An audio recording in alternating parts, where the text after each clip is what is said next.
Will I distract you if I'm in here? Hmm? Will I distract you if I'm in here? No, you're fine. Um, You go argue. no. For real? Yeah. Wait. You never know though. I mean,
Good afternoon, everyone. Thank you all for joining us today. You are currently in the Lunch and Learn section on capability statements. We will allow a few minutes for more people to join us and start promptly at 12:04 p.m.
All right, everyone. As promised, we will be starting now at 12:04.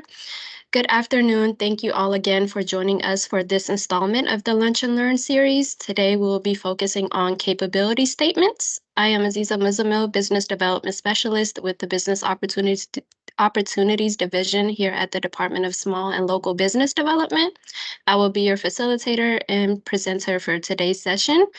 Before we start off, please note that this training is being recorded and the recording will be sent out later this week if you would like to review at your own time.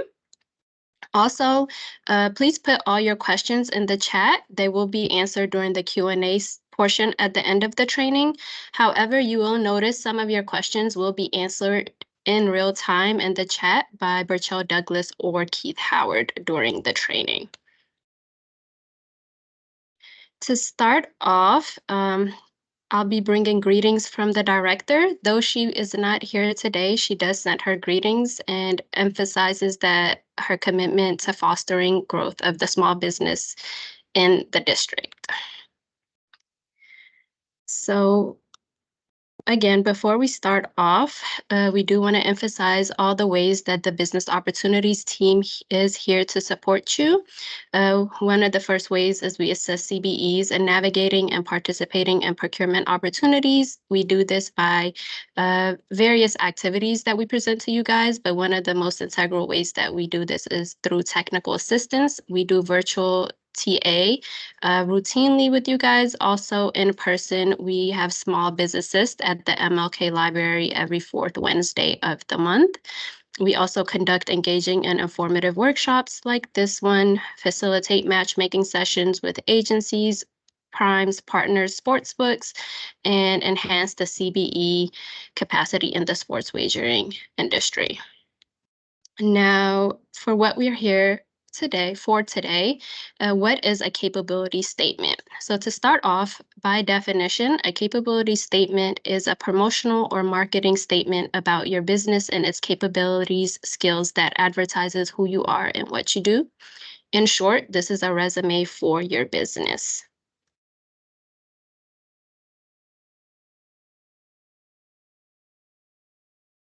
Moving on, why do you need a capability statement? To start off, it is required in many government registration process. One of these is actually our own here at Apex Accelerators. They do require you to have a capability statement before they start with your counseling. It serves as a door opener to new agencies and provides proof of qualification and proof of past performance when you are trying to work with these agencies, primes, etc. And it sets your company apart from competitors that do not have this document. Keep in mind that when you do craft your capability statement, that it must be tailored to the audience that you want to attract or work with. With that being said, it is best to have several versions. One, for example, one for district government, federal, prime contractor, and etc. This particular presentation will be focused on capability statements for a government audience. Moving on, what are key areas to include in a successful capability statement? First, it's important as we see all these areas listed, you must keep in mind that it's important to follow these section labels. These are key elements that the government buyers are looking for in order to make a speedy decision. You don't want to make them look for information. Typically, we identify certain information under certain keywords, so it's important when you craft your capability statement that you use these keywords to make it easier for them to identify the information that they are looking for. To start off, it's the core competencies and capabilities of your firm. This should be a short introduction statement relating the company's core competencies to the agency's specific needs, followed by a keyword bullet point. This is not going to be all the things that your company does, but the core expertise of your business, and more specifically, the core expertise that your business has in relation to the specific agency that you're targeting, their mission, and their identified opportunities that you've already found on their website. A lot of time in TA, we always show you to the agency's website that you are looking to work with. On that website, you will find their mission of the agency. You can utilize this in crafting your capability statement. Next is differentiators. In terms of differentiators, you want to make sure that you are clearly communicating why this agency should be choosing to work with you or why you are of benefit or interest to this agency. When doing so, you want to be answering the following questions in this section. How is your company best suited for the needs of the agency? What is it about your services that make you stand out from the rest? What is it about your people the people working for your company that give you the advantage over your competitors, and why your products are a better solution than the others that are available. In this section, if you do have any facilities or equipment, such as a building, or if you're a construction firm, you have like a bulldozer, you want to mention these, as these are key differentiators for decision makers. Moving on is your past performance. When listing your past performance, you should first list performance that is most related to the type of work that this agency is looking for. So if you've done work, even if it might be a couple of years back, but it is in relation to what this agency is targeting or what they're looking for, that should be the first thing you list, and then your other work should come after it. Primarily, you want to focus on government work that you've done and then move to commercial and so on. Of course, this is if it's applicable. If you don't necessarily have work that is similar to past performance, that is similar to the type of work they're looking for, and this is your first endeavor, then you just will list your past performance and mention in your core capabilities that you are able to do the type of work that they're looking for. Next is company or corporate data.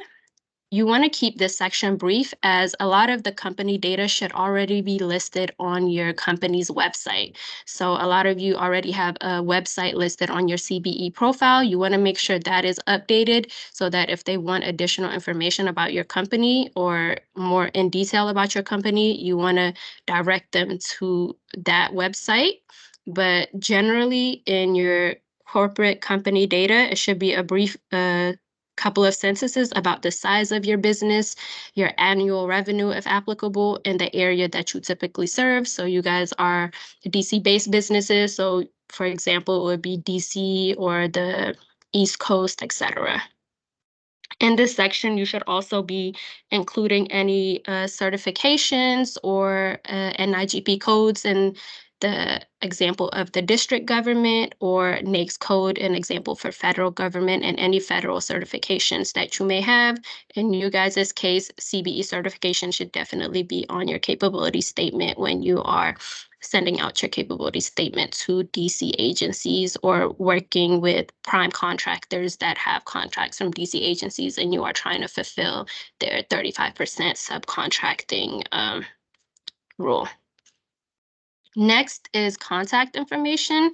You should always make sure your contact information is front and center on your capability statement. You should also be listing a specific name of a person that they could get in touch with for any follow-up that they may need. You should also make sure that you have a working email and phone number. A lot of times, even us at the Business Opportunities team, we send emails to a lot of CBEs, and the amount of bounce back emails we get is actually very interesting. You want to make sure that whatever email that you are providing, somebody is checking that email. If the person you listed originally does not work at the company anymore, you want to update that before you send them out. And you want to make sure that the person that you are listing is responsive in a timely manner.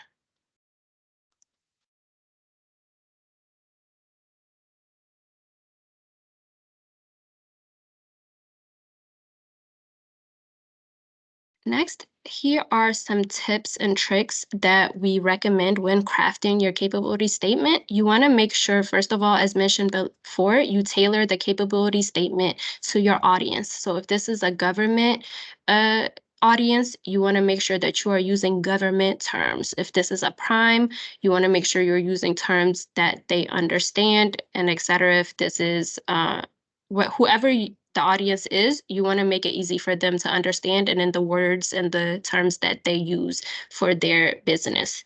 You also want to make your capability statement easy to follow and find information. This goes hand in hand with using those keywords that we previously mentioned in this section. So you want to mark them as core competencies, differentiators, past performance, corporate data, contact information. So whatever they're looking for, they can go directly to that section. They don't have to look around to find what they're looking for. You want to make it attractive and visually appealing with good photos, infographics, illustrations of products, services. You don't want this capability statement to just be a black and white paper where you're just words, words, words, words.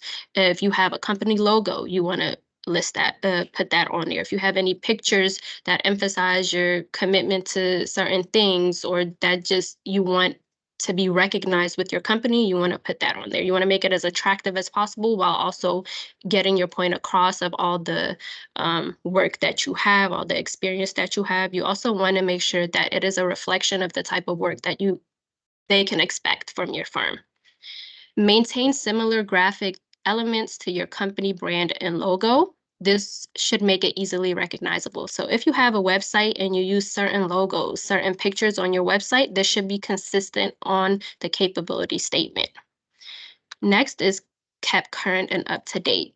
If you are continually working, you want to update that. So you want to make sure that the information on there is referencing past performance key differentiators are up to date. You don't want to be using the same capability statement from 2010 and is 2024.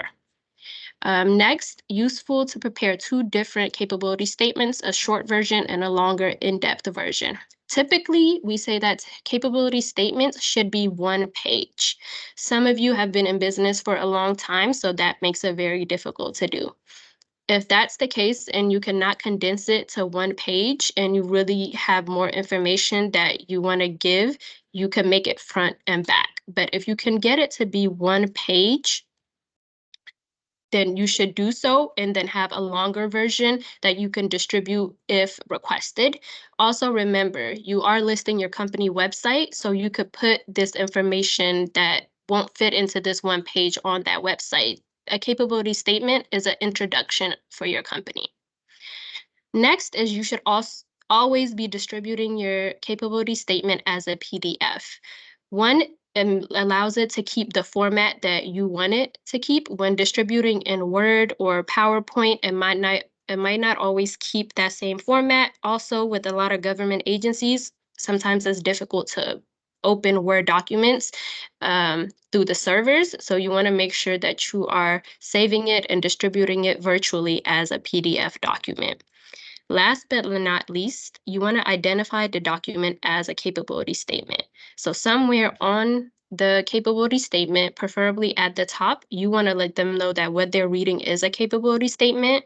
If you're distributing it virtually, when you save it, you want to save it as your business name, capability statement, so they know what they are looking at. Before we move on, I am going to share my screen at a template of a capability statement that we share with you guys when doing technical assistance. Just give me a brief second while we transition into that.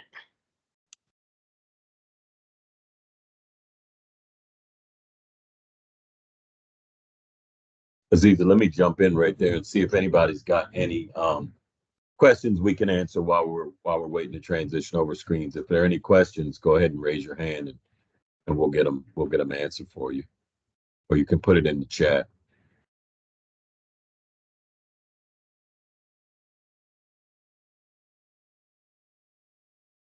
No questions. Great. Wonderful. Proceed.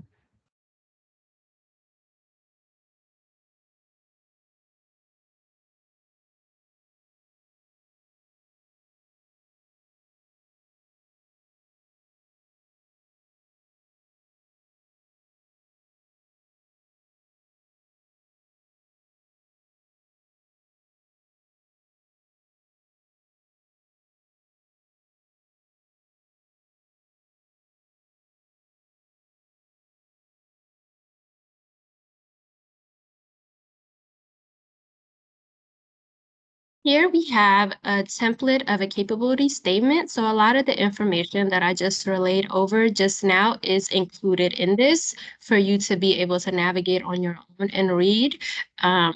We're going to skip all the way to the bottom to show you what a template capability statement should look like.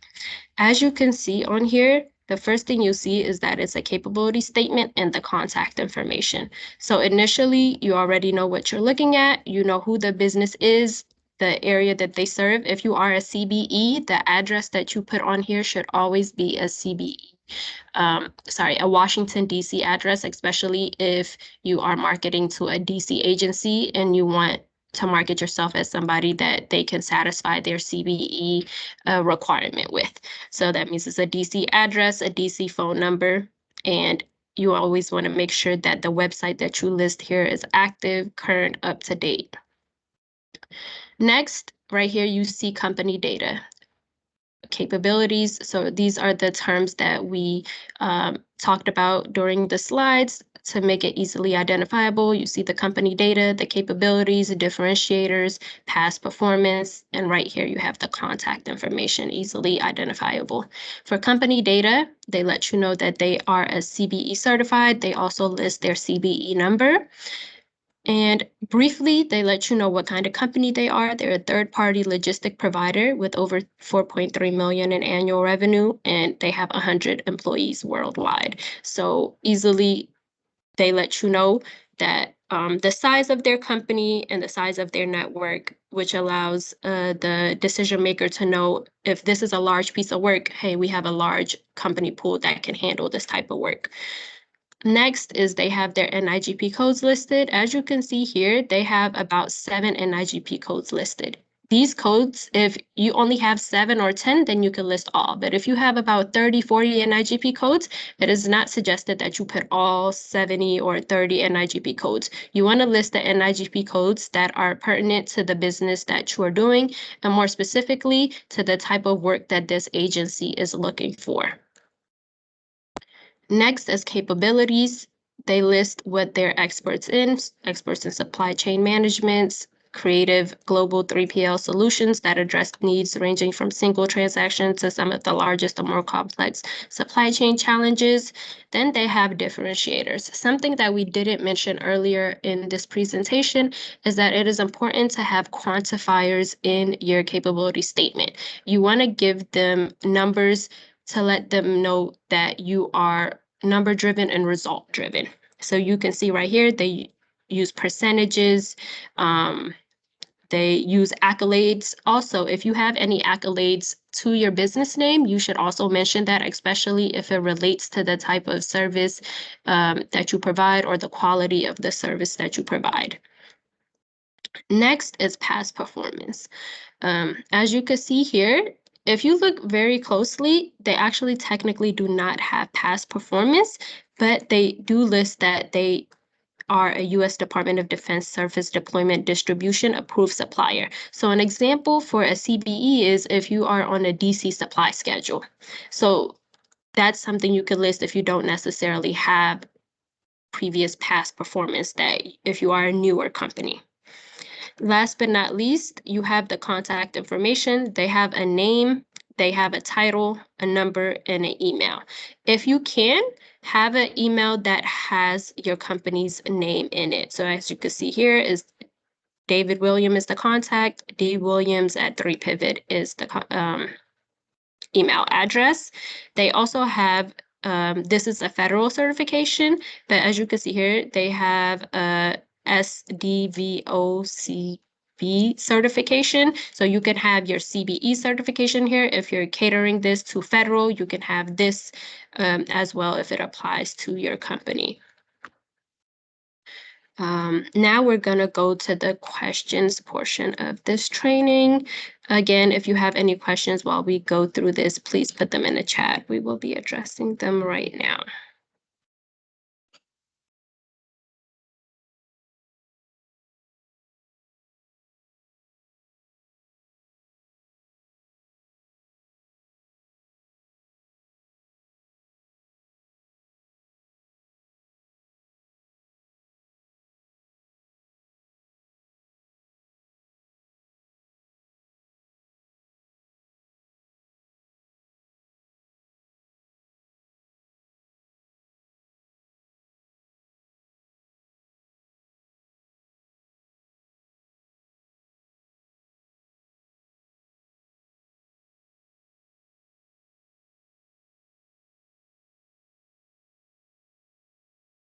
So Keith, if you can assist with some of these questions. Lauren Wheeler asked, I would love an example of differentiators for service-based businesses. Got it. All right. So, and you guys may see this on the template. Aziz, if you put the template back up, this will be able to help them follow. So usually what differentiates you, a lot of times what we see in the capability statement is something that any company could say, right? So for example, if you say, my projects are completed on time and within budget, anybody can say that, but not anybody can say, 99% of them were, or, we have a, 100% customer satisfaction rate. Another way to differentiate is to use dates, right? So if your company was awarded something in 2017, we were awarded $1 billion contract with NASA. Great. Use that date to differ. Anybody can say that they were awarded a contract, but when you put a date on it, it makes you different. And then lastly, any statistics, right? If you were, let's say, our company finished second in overall customer service according to whoever, right? Those type of things really, and if you just write them out, I write mine out longhand. So I would go, if I was trying to differentiate the business opportunities team from another team, I could say, our CBEs are 100% satisfied in our technical assistance sessions that we conduct. Right. So that's one way to get that done. I hope that clarifies that one. Any others in the chat, Aziz? You want me to get those? Yes. So just adding to Keith, when you do have contracts, if you do receive any feedback, if you do any survey from the type of work that you're doing, that is a great place to find these differentiators that you may be looking for in regards to the type of service that differentiates you from your competitors.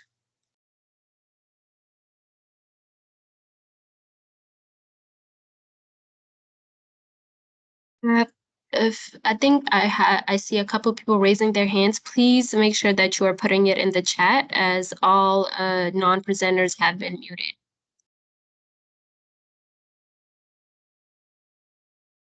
Okay, we have Andrew.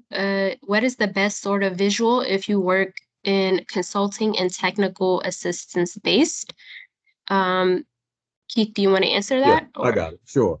So Andrew, first, I don't know. That is a personal preference. I would recommend not using a visual. I know the template has a visual, but it costs money to get visuals. So I don't know where you are in your company's journey, but if you're just starting out, it may or may not be affordable to use visuals. So the other thing you could do is contact the marketing CBE and ask them. They're the experts, right? And there's some on the phone right now who'd be glad to help you. But yeah, I think it's a personal preference. For me, if I'm a startup just starting out, I'm just going with print. Now, if I got a couple contracts under my belt and I want to put some money into it, like the example in the template, then that's where I would go. Hope that helps. I'd like to mention, Canva is a website that you could utilize. We use it often to create visuals. And I do believe that they have a cost-free option if you guys want to check that out as well. We have another question from Lauren. She said, how important is it to mention if you are a women-owned CBE, SBE company, or if women of color owned in the capability statement? So you just want to remember, Lauren, that the CBE program focuses on the small and local. It is a race and gender neutral program. So I'd recommend, if you are a women-owned business, that you would put that on your capability statement to market to the federal government, who has work set aside for women-owned and small, minority-owned, veteran-owned, that work set aside. In DC, and if that's your focus, I believe it is, because there's CBEs on the call right now, that one you would want to focus on being small and local. That's the preference, small and local.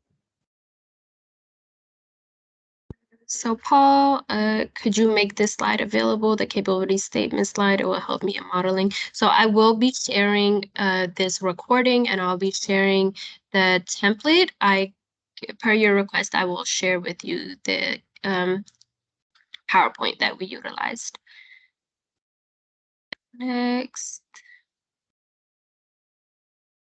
Okay, yep. So as previously mentioned, what software do you recommend we use to create a capability statement that includes the nice graphics you have in your template? Can the template be shared with the attendees? Yes, the template will be shared with all attendees. Also, generally we do use Canva. I think Canva is the most easy to use option. You can also use PDF Adobe, but that is a little bit more difficult if you are a beginner. I do recommend, or I myself utilize Canva. Their platform is simple to bring images on there. Sometimes they have templates that you can follow already.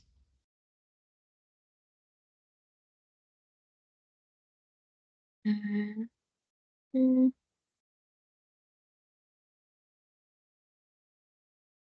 Yes, so in the beginning, it was mentioned that there is an assistance available for contract procurement for CBE certified businesses. How do I go about that?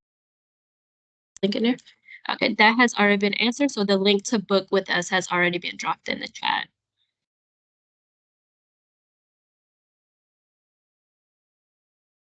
Yes, so at MLK is small businesses. I believe that link has been dropped already. You could go onto the website and click book an advisor. We are there every fourth Wednesday of each month.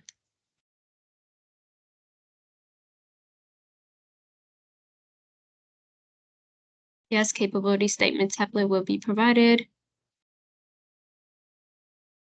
Can you provide examples of common mistakes or oversights in capable statements that could lead to missed opportunities? Keith, do you want to cover that? Sure. So, well, a big one that Aziza highlighted already was the phone number, the addresses. Believe it or not, I've seen a CBE with an address that wasn't the right address. So you want to make sure you have your DC headquarters on your capability statement and your 202 phone number, right? Because I'm dialing a 301 number to give someone a DC government contract doesn't sit well with me. All right. So you want to make sure of that. And then whoever the contact person is, as best you can, allow that to be a decision maker. The government could call at any time and they need an answer. Can you go to work or not? You may not want that to go to a voicemail or an attendant that you've got just answering your phone calls. And then you come in Monday morning, oh, they wanted me to start work Friday night at 5. I didn't know. You don't want that to happen to you. And yes, that has happened. I think the other thing is, of course, just punctuation, right? Have someone else read it, right? You don't want to have words spelled wrong, that sort of thing. You don't want NIGP codes that you haven't been approved for, right? Use the NIGP codes that you've been approved for by our certification division, not ones that you assume you can do or ones that, well, I just did it yesterday. Okay, that's great. And I'm glad you have that talent. But the contracting officer or whoever that buyer is that's reading that capability statement is taking it that we've already approved you. We've checked you out that you have the licenses. You've given us past performance that for us to give you that NIGP code. Remember, NIGP codes are requested. They are requested and then approved, not assumed. I think the other one is your past performance.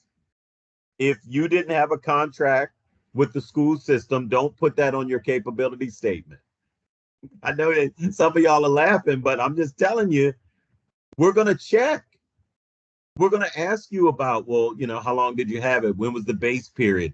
Give me the contracting officer's phone number so we can get a reference, da, da, da, da, da. And when you can't do that, but you want us to give you a contract, we can't do that. So just make sure that what you're putting on there is accurate. I think I covered. Those are the common ones. Oh, one more. So if you're going for DC government work, putting the NAICS code doesn't help us. NAICS is federal. NIGP code is how we speak, right? So now you're going to make the government, the DC government, go and convert your NAICS codes to NIGP codes. I'd rather just call another CBE who did it the right way, where I don't have to do that, right? Same thing with your categories. You don't need to list every single category that you were approved for in your CBE. What we want to know is, are you a CBE? And then I think what's really important is, are you small? So if you're a CBE that's SBE, which I hope all of you are, that's really what we're looking for. Now, if you want to go one step further and go EIE, which is Equity Impact Enterprise, that EIE tells us that you've got a group of codes. You've got local, small, resident-owned, and disadvantaged. Okay. And just following up on Keith, a simple way to avoid that is having different versions of your capability statement. You want a version for federal, you want a version for DC, if you're working with primes, whatever, you want to tailor it to the person that you want to work with or the entity.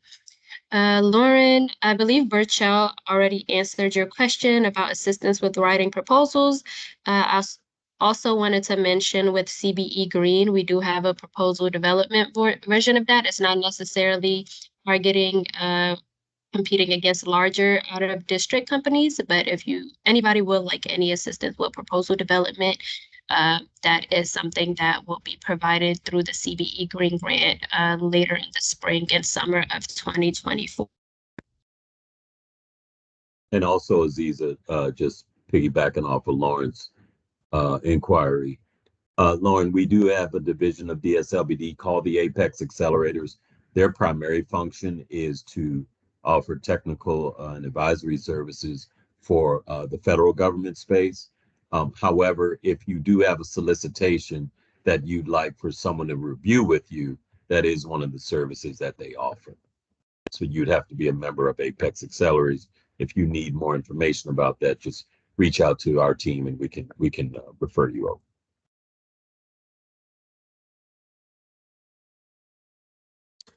That's all the questions we have here today. Fanita, I see that your hand is still raised. Do you still have a question? If so, can you drop it in the chat? Okay, you're good. Okay, that is all we have today. Our contact information is here. You will be receiving the recording, template, and PowerPoint slides used today later on in the week when the recording is available. Included in that email would be a survey. We do want you guys' feedback to improve these sessions, so please fill out the surveys. That would be very useful to us in bringing you better trainings. Outside of that, we are done here for today. Enjoy the rest of your lunch and your day. Thank you, Keith. Great job. Thanks, Aziza.